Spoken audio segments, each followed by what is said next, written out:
So I like lists, I like countdowns. So we're periodically on this show, we're going to do a segment where I rank, I think, the best performances in different categories. You got a graphic?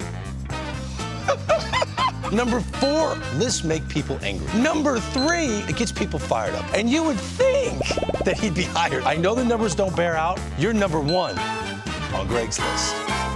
And no offense to New Jersey, but why isn't our studio in San Diego, California? I mean, it's heaven.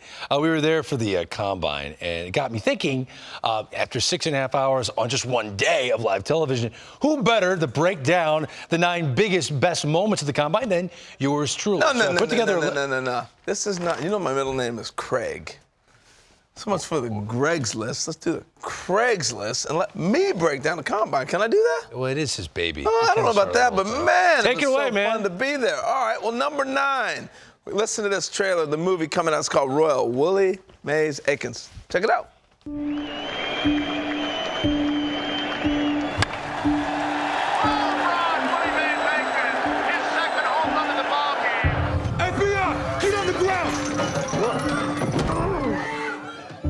You okay, Willie? Catch. As your attorney, I urge you to obey your court order, Willie. Ooh, look here. Willie Mays Aikens.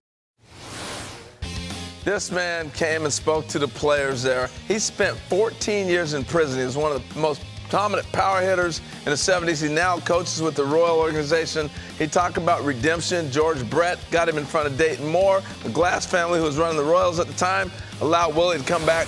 He told a powerful story. Number 8 on my list, Mike Elias. He's the general manager of the Baltimore Orioles. They had right there, you're looking at the GM roundtable. He stuck around for everything. So impressive. He watched everybody talk, every lesson out there. It was fantastic. Mike, thanks for showing up. Appreciate it. Number 7, Nolan Mclean. You know, this guy was a quarterback at Oklahoma State. Well, look at the arm. Boom! He put on a show. Power, cannon from third, footwork. It was really impressive watching him. Number 6. It's time for some speed. We saw the power. Ooh, on the left up there, you got Michael Gupton, and on the right, Jerk Curtis. These two were flying in the 30, and we said, hey, let's match them up, fellas. Let's see what you can do when you get out on the bases. But it was so much fun watching these two young men blaze. Talk about blazing. Fastball, Jacob Mizorowski throwing 101 right there. Boom! Throwing bullets off the mound in his time that he had to showcase the pitching. Why we had a combine? To find people that raise their stock. You're looking at Cam Smith, 6'3" shortstop, and Robert Phelps, who missed 2 seasons of high school baseball. These two youngsters put on a show, and as a result, they've had several teams calling them for interviews, and probably we'll get a chance to see what happens with them in the draft. All right, let's move on. This is my guy, Sinjay.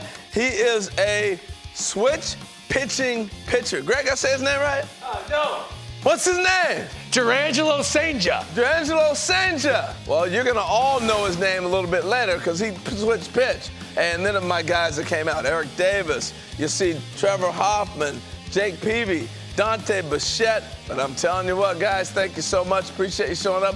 But David Justice was there with the brim. I'm telling you, they had some style and some class going on. But the key guy was this guy right here. This is my number 1. Tamar Johnson. This youngster will probably be one of the top 4 or 5 picks in the draft.